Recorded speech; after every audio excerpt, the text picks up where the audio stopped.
podcast where I talk to up and coming as well as successful founders. My name is Dale Murgan. I'm an aspiring SaaS founder myself. And today we are joined by Douglas Lim from Subamplify. Douglas, thank you so much for coming on. How are you, man? Good, Dale. Thank you so much for inviting me. Really appreciate it. It's awesome to connect with you on LinkedIn and to know that you're also from Perth and to be able to come on your awesome podcast. So thank you. Yeah, look, thank you so much for responding so well. I wasn't expecting you to even reply just because of the number of followers and stuff you have on LinkedIn. So it was great actually landing you to get on this podcast. I feel very, very privileged. So yeah, thank you so much for coming on. Oh, no worries. Pleasure to be here. Yeah, that's awesome. Yeah.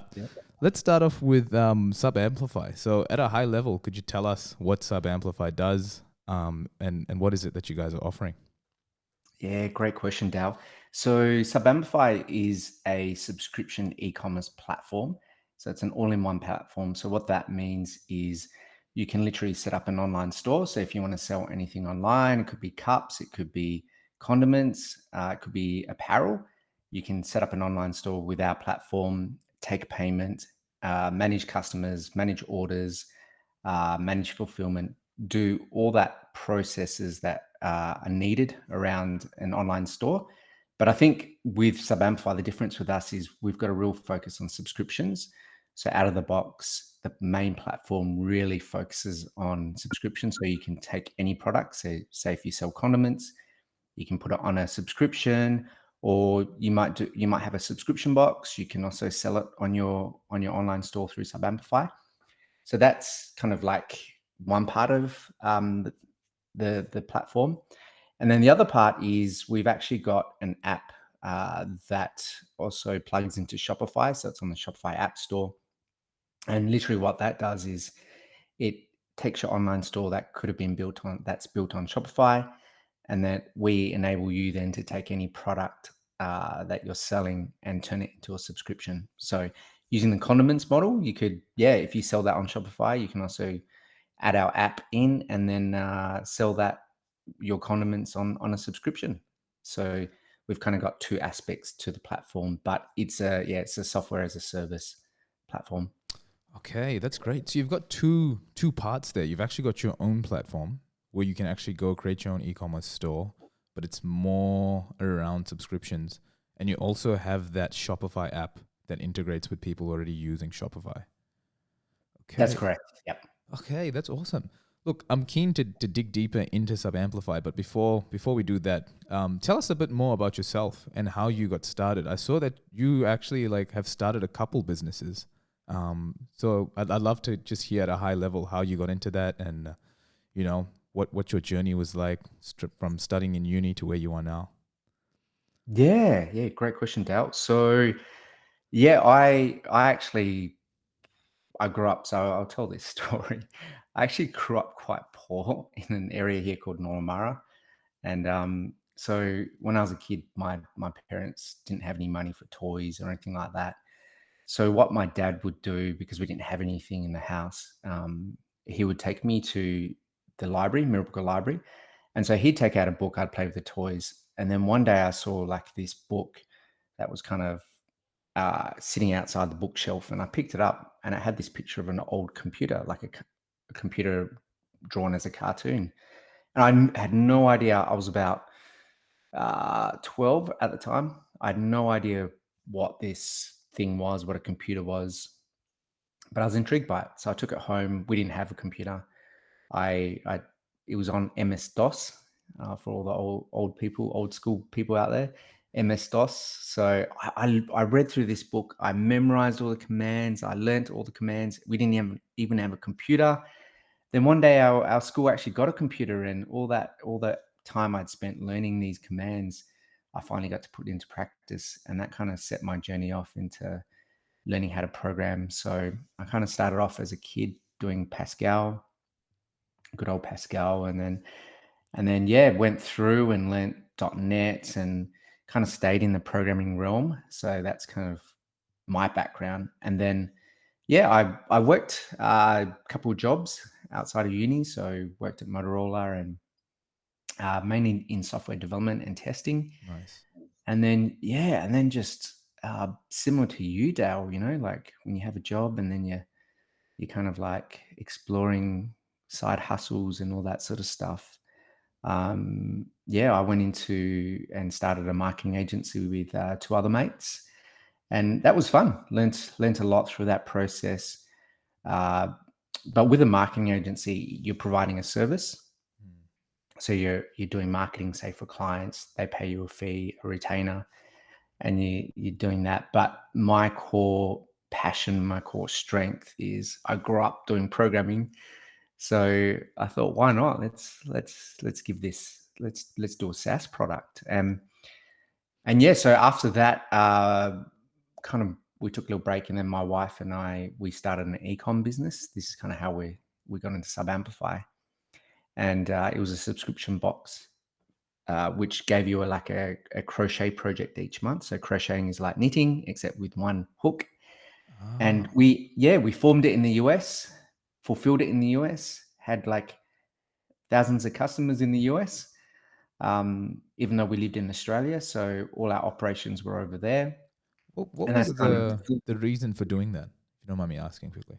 yeah, absolutely. So in terms of Australia, Australia's population is around 25 million. And there's a certain proportion of that that do crocheting. But if you go to the US, if you look at the demographics, there's 325 million. Wow. So it's like the scale in comparison is infinitely larger. And so if we're going to put in the same amount of effort doing something here in Australia, might as well do it in the US. But it's actually, in terms of e-com, it's actually, I believe, easier in the US. So we've got Australia Post here, but we've really got that and maybe two or three other service providers in terms of mail and postage. But over in the US, there's like tons, and their postal system is, I've got to be honest, leaps and bounds above us. So Okay. I can get something from, say, Oregon, which is on the left side of the US, to New York on the right side in like 3 days. Wow. Yeah, and it's like a big, massive box for $10. So like, it was like logistics wise, it was easier. So that's kind of what made us decide to go there. And then and that's how we got in the ecom space. Did that for a couple of years. Learned about ecom. Really got into it, especially the subscription e-commerce space. And then we there were a lot of things that we wanted in a platform, and that's where we kind of started Subamplify from that. Okay. Thank you so much for sharing that. That's so interesting that you guys actually were in the e-commerce space. So like making that transition from having your own e-commerce sort of product and offering to Sub Amplify, what did that look like? Did you guys see that there was sort of a need in the market for this subscription sort of model? And like what was that? What was that like? Yeah, such a great question. So it's definitely infinitely easier when you build a SaaS product and you build it for yourself as and you're the customer. So we literally were our own customers. We built it for us. We needed it for us. At the time, we were using different plugins, putting everything into sticky taping everything in together. So we thought, we'd love to be able to do this. We'd love to be able to do this. And we kind of grew into that space. We picked subscription e-commerce because a key part of that is being able to niche down. So general e-commerce, I think that's predominantly dominated pretty much by Shopify. And then you've got other incumbents behind them. But we'd be going head to head with those guys, which, no, we're bootstrapped. So that's a tall challenge. So we kind of niched into an area where, I feel like my wife and I are real domain experts in the subscription space. We've ran our own ecom brand, sold our own subscription, so we know exactly how that feels. So that's kind of how we came into that space. I think that was your question. Yeah. Just, No, no, no, no. That just double check that one. no, that's great. Um, and so did you've got the lean startup now where it says you should sort of validate your idea with a landing page, but you've actually gone ahead and built it for your own business. Once you guys were sort of using Subamplify, how did you get other people to use it? Did you post on forums, or did you guys make friends in the e-commerce space that you could reach out to? What did that look like? Oh, I like that question. Such a good question. Yeah, so something I learned from when I ran my marketing agency with my two mates. Uh, One key thing is partnerships. So our very first customer was Sophie from Quickmail. So a big shout out to her. She's been so awesome to us. So partnerships are really really critical. So she owns like a third party logistics company here in Perth, and she had customers that needed a new platform, so she'd refer them to us, and then they'd come on to Subamplify. So that kind of gave us our first 10 customers. Oh wow, okay. Yeah, yeah. So partnerships are a critical aspect. So, for example, I'll give an example. If you do, like, say, if you sell accounting software, you could partner with, say, lawyers who some of them also need like those sort of services. So the partnerships are a real critical part of what we've done. And then after that, it's you know what they call hustle muscle, especially when you're bootstrapped, eh? Far out. Yeah. So, yeah, so paid advertising wasn't a thing for us. I think in the VC world, a lot of people will take a big portion of their funding and put it towards paid ads, Okay. but we don't have that sort of budget because we're bootstrapped. So yeah, it's all hustle. It's all adding value to your community. You'll see my LinkedIn posts. I try and give thoughts, try to give as much value as I possibly can. Engaging in Facebook groups, SEO, so lots of content marketing. Uh, so when you've got that whole flywheel going, that's kind of where we're heading. That's how we've gotten our customers so far. Nice. And how long did it sort of take you to create your version one of Subamplify? I know that you had your e-commerce business at the time and you were building it for it, but how long did that process take? Did you sort of time box yourself to a couple months, or were you building, like a product that would be ready to onboard new customers?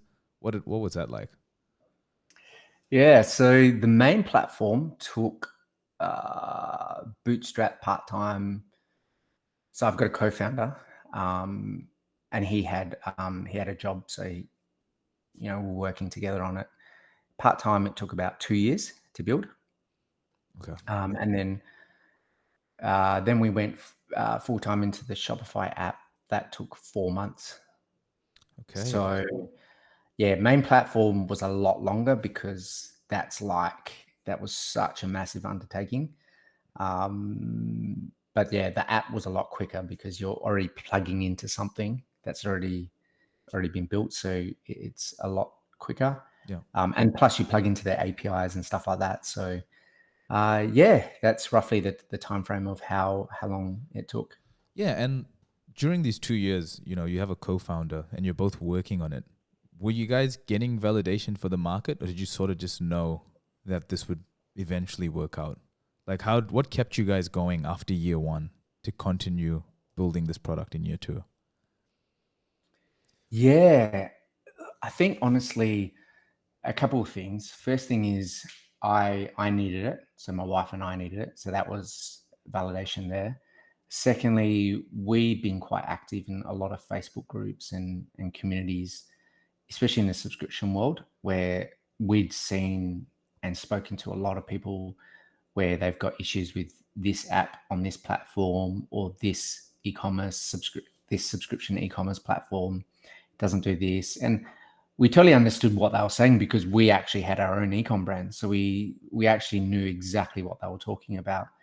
And I'd be seeing these posts like at least 10 a day. Just Wow. yeah. So it was a big problem. So seeing that much narrative, so to speak, around the problem was really gave us great faith in what we were doing. And I think the third thing that was really important to us is perspective.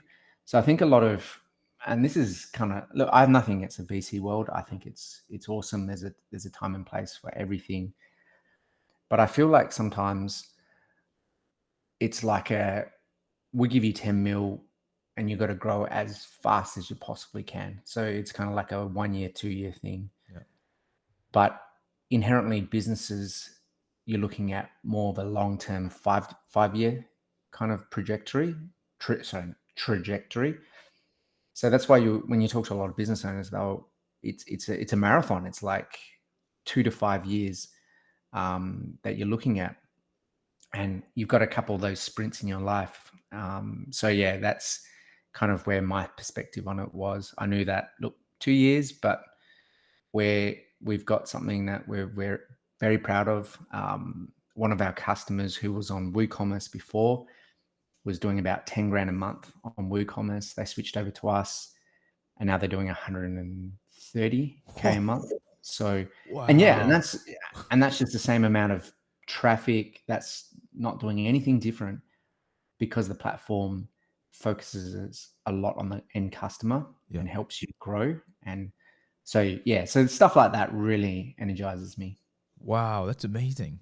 And that's a great segue into one of my next questions, which was what was your main reason for just staying bootstrapped and not going for venture funding? You mentioned the timing, the sort of that VCs sort of have this pressure for you to grow within the next 1 or 2 years, and that you see it, most businesses are more of a 5 year sort of journey. Is that like the main sort of reason why you didn't want to go down the VC route? Yeah, I think one. I'll give a couple of points. One of the points is that we live in Perth, so a lot of other founders I've spoken to that are in Perth, that were doing startups or that are doing startups that did get VC funding, found it quite tough. So Perth is not like, a lot of the money here is from mining. Mm. So if you do like a mining startup, obviously you're going to get more chance of funding. But that was one reason. The second reason was just the time it takes. So when you go through that raising around route, you've got to create things like a data room. So that's all your profit loss, all this like stuff that you need, your IP, and then you've got to pitch. And it takes, from other founders I've been speaking to, it takes like at least 6 months to 9 months, unless you've got some really awesome contacts. So I figure, well, that's 6 to 9 months of going hard at trying to raise money versus, look, we've built the product, like we've built it as bootstrapped as we possibly can be. And why not just continue? Like, we've gotten this far by ourselves, so why not keep going? And then along the way, like when I did my marketing agency, it's very different when you're doing a service-based business to a SaaS product. They're like almost two different worlds apart in some aspects. So being bootstrapped, you learn like so many different things. Like other founders will share this. Like you really watch the money like crazy because you don't have much of it because you're bootstrapped. You learn how to be more precise with your marketing. Mhm. So, if you had 10 mil or 20 mil in the bank, or even just a mil, you could just put money into paid ads and just, yep, let's just do it. But when you bootstrap, you can't do that. So you really learn, okay, how can I get our message across? How can we add value to communities? And you've got to do the good old fashioned way of, let me just add value, let me help people, let me sell this. Mm. And you learn all those skills when you're bootstrapped. So I think they were the predominant main reasons why we stayed bootstrapped. Bootstrap. No, look, that makes complete sense, and um, thank you for answering that. My next question is, you know, you sort of mentioned that the challenges you face were completely different running a marketing agency to a SaaS. Do you mind digging a bit deeper into that? I'd love to hear more how they're different. What were the main things that are different with them? Yeah, absolutely. So I'll give you an example. This is exactly what happened. So when we had our marketing agency, um, you may not have had everything in the back end set up. So you might not have worked out, say, like we were selling websites, developing websites. So you might not have found a developer yet to do to build your websites, but you can go out and sell it. And you can like with a marketing agency, you could sell it for, say, I'll build your website for 5 grand. Mhm. Or if you go up market, you can go, I'm going to sell it for 10 grand. Okay. And then when you sell it for, say, 10 grand, like we were, you can charge a 50% deposit at the start. So Oh. if I'm doing a marketing agency, I've got 5 grand in the bank, like at the start, without Yeah. even building anything. 5 grand, like that's, like when you're starting out, that's a lot of money, right? Yeah. So yeah, 5 grand. So you've got now cash in the bank that you can then go get a developer. You can go get, you know, whatever else other service providers you need. So that's why I think there's been an explosion in marketing agencies and consultants and all that, which is awesome, right? Like Yeah. more people doing it means better value, better service. So I think it's awesome. But a SaaS product, you're like 49 per month, like, like, Yeah. or $100 a month, like, and you kind of need some sort of minimum MVP that's good enough for someone to use it. Like, I think back in the day you could get away with like a really raw MVP. You probably could do it today, but the quality of SaaS apps has really gone up. So your MVP nowadays is going to be like a pretty good standard. And you've got to either build it or pay someone to build that MVP. Yeah. So you kind of got to fork out that initial coin, and then yeah, you sell it for 49 a month or whatever you sell it for.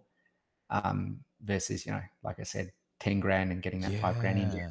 Yeah. Let But, you know, um, when I exited the marketing agency, you get a much higher return in multiples if you do a SaaS product. So and the market for SaaS products is very, very hot right now. So, it's kind of Yeah, okay. what you want to achieve in life. Yeah. Um, Sounds like a slightly higher risk, higher reward with SaaS, right? You don't have that upfront cash. So you take that initial sort of plunge of your time or your money. But if it works out, it ends up being a bit better. yeah, that's right. And also scaling is very different as well. Like in the marketing agency, you're kind of trading time for money. So as we scaled, we needed more staff. And I think we got up to like 40 staff Wow. around about that. Because yeah, you get more clients, you need more people to service those clients. But SaaS product, it's kind of very different. Like you can scale to like 1 million users with 10 people in your team. Like if you're with your, as you know, Dale, with your background in Yeah. DevOps, yeah, if you set up the DevOps area and your back end right, Yeah. you can really scale to the moon and back, and you don't need as many staff. So it's kind of good in that way as well. Yeah. That is true. That is true. It's much more scalable. You're right. Um, just keen to learn a bit more about, you mentioned you had a co-founder. How did you meet your co-founder, and like what was your roles at the beginning, and are they the same now? Yeah, so shout out to my co-founder Tom as well. So I haven't actually met him in person. So he's from England. I met him online just through our journeys doing our ecom business because he was in the ecom space as well. So we kind of just met online. He's a he so he Yeah, so he's a programmer as well. I'm a programmer, so we connected, being able to talk tech, and then we kind of said, yeah, why don't we do this together? So he's the CTO of our company. Okay. He looks after all the tech decisions and all that sort of stuff. And he was like that at the start. That was his role, CTO and co-founder, and nothing's changed. So that's still his role. Because I learned something from my marketing agency, Dale. Like one of the key aspects of, I think, of growing a company is giving people things that they're really good at. Like there's no point, say, I'm not strong in this area, trying to get me to do this area, like say, like sales. I love sales, but say if I wasn't good at it, yeah, I could learn, or I could get someone that's really good at it and let me focus on my strengths. Mm. So Tom's strength is definitely the technical side, and mine's the marketing, the product, and being the face of the brand. So and bits of technical. So, but yeah, he's been awesome. I'm looking forward to meeting him one day when because the pandemic. So well, that 2 years of not being able to travel is over. So I think we'll catch up soon I in think, person. yeah, wow. I think that's just amazing. Like the fact that you guys started a company together, right? That's actually like got revenue coming in, and you're just completely remote. The whole engagement. That's amazing. Shows Yeah, how yeah, times have changed. Hey. yeah. That's right. Yeah, you don't. You know, I think the other thing that Tom and I do really well together is we work well together. Yeah. So even though we've never met in person, we've just got similar values, similar beliefs in what we do, and yeah, absolutely, it's crazy, eh? Like you wouldn't Yeah. think 10 years ago you'd be able to start a company with someone you've actually never met In in an person. in another part of the world too. Hey. Yeah, Yeah. Wow, that's amazing. Um, Going back to the product sub amplify, when you guys sort of coming up and now, how did you sort of differentiate yourselves from the competitors in the market? Like, what makes your product sort of unique? yeah, it's definitely the subscription area. So Okay. in terms of the technical side, it's definitely that area. So with a lot of our other competitors, they were when they were built, they were never built with subscriptions in mind, Mm. because traditionally ecom as an industry never really focused on subscriptions. But as you noticed in the last couple of years, subscriptions have really taken off. So Netflix, Disney Plus, KO, all these sort of brands, HelloFresh, they're all on a subscription. Everyone now is used to being on a subscription, paying a subscription for something. So I feel like we've really dovetailed into that nicely as our unique selling proposition, where we we even say it on our website, subscriptions are the core of what we do. That's what we know. That's what we know really, really well. So we kind of use that as a differentiating point. So that's the first thing. Okay. And the second thing that I feel that really differentiates us from everyone else is that the founders have actually built an e-commerce brand focused on subscriptions. So I know a lot of founders go, oh, I see this problem. I'm going to fix it. And we're going to build an app to fix it. And they do that. They talk to customers. They validate it. They get product market fit, and then they've developed the product. But I think we're like one of the very few customers or founders, sorry, in the subscription e-commerce space that can actually say we've built a brand Mm. to thousands of customers. We know what it's like, um, and we're our own customer. So I think those 2 points really differentiate us. Okay. And you mentioned that like one of your customers went from I think it was like 5 figures to 6 figures. I can't remember the exact number, but it was a drastic improvement in revenue. Was that purely from adding the option to have a subscription on their site, or did you guys do a full redesign of the site? Yeah, great question. So it was both actually. So the old site. So one great feature about Subamplify is we really focus on conversion rate optimization. So you can send a lot of traffic to a website or an online store, but if that online store is like a leaky bucket with holes in it, it doesn't fill up. So that's why Subamplify was built. One of our core features is making sure that every page that you build on Subamplify is optimized to convert. So that was a huge element of it. So people would come to their new site. Everything was designed nicely. Everything was set up so that it would convert. Um, and so that was the first thing. Second thing is we had different features in there to help the community. So part of subscriptions is being able to create a community around it.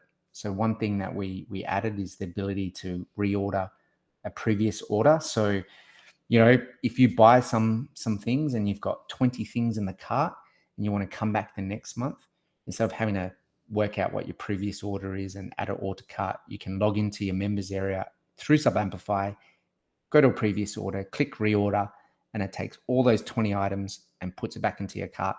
So it Wow. saves you time. So all these like kind of features that we added in there out of the box grows that community behind your brand, which is a key part of subscriptions. So it's a bit of both really, and then yeah, and then being able to add subscriptions gives you that stability. So if you knew Yeah. you had 20 grand coming in from subscriptions, makes a huge difference. Wow. So it sounds like you've almost used your sort of marketing knowledge as well, like running your marketing agency, taking all those skills, like how you design a landing page and how to increase conversions, and you've packaged that into your product. Like the value is unbelievable. Wow. Yeah, yeah, absolutely. That's right, Dale. So a lot of the stuff I learnt from all sorts of different things I've done in the past have culminated into adding it into Subamplify. But you're right.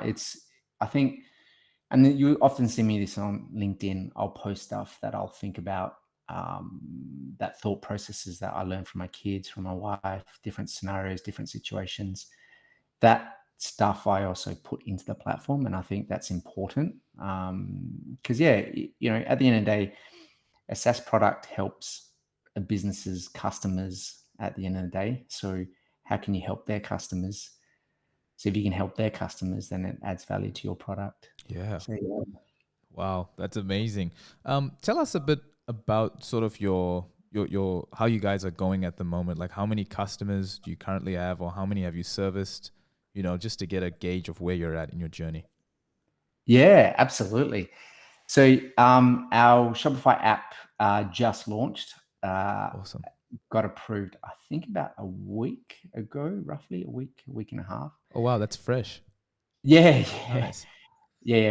I was, oh my goodness, I was so pumped. I had to celebrate with my wife, Nice. because the approval, like Shopify, are very, very stringent with their approval process. Okay. So it's not like you develop an app, you submit it, and it gets approved. It's like, yeah, I think we got rejected like 4 or 5 Oh times. wow. Yeah, where you had to fix this, fix this, fix this. And then we eventually got approved.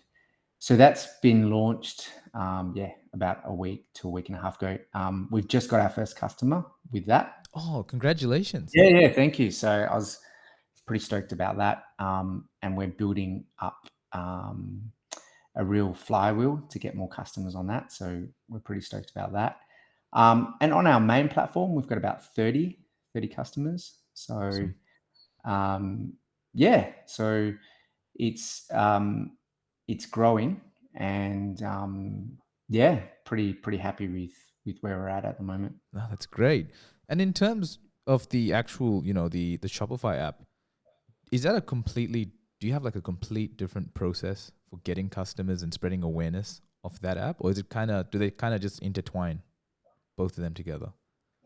A very different process. Yeah, Very different okay. process. Yeah. So with the Shopify app, it's so before when people would come to us with our main platform, you kind of have to find people where they're thinking about building an online store, or they want to switch platforms.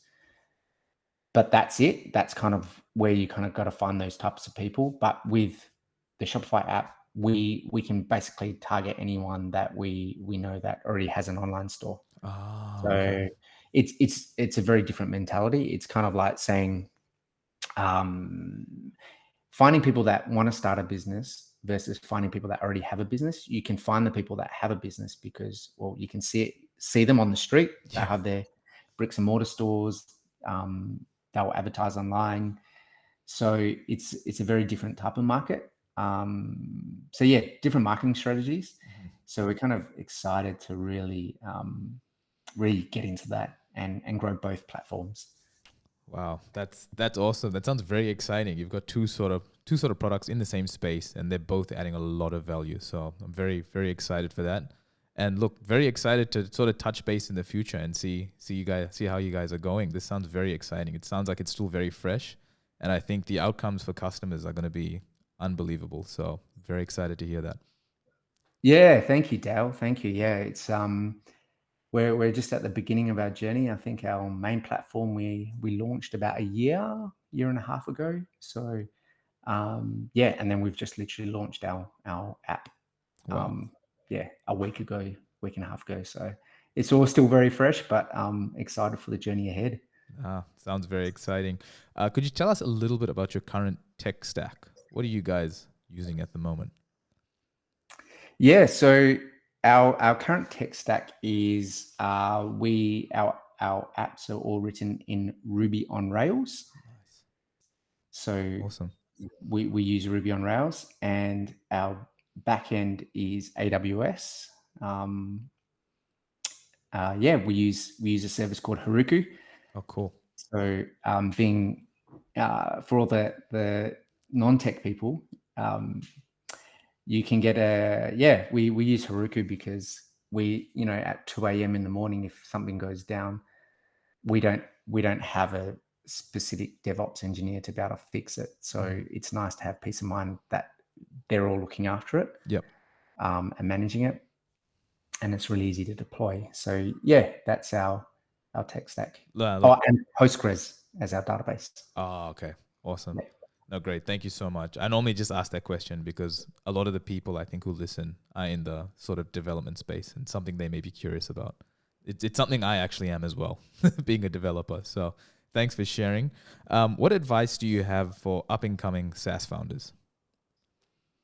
Yeah. So my advice would be, look, now is the absolute best time to do a startup. So I would, whatever job you're working at or whatever you're doing, I would be writing down notes and thinking about any problems that you're seeing in your space, because I find it's a lot easier to solve a problem that you're an expert in, or that in an area that you work in. So for example, if I wanted to go solve a problem in the airline space, I have no idea about that area. I'd have to learn about it. I'm not Elon Musk, so I can't read a book and then go, "Yep, I'm an expert."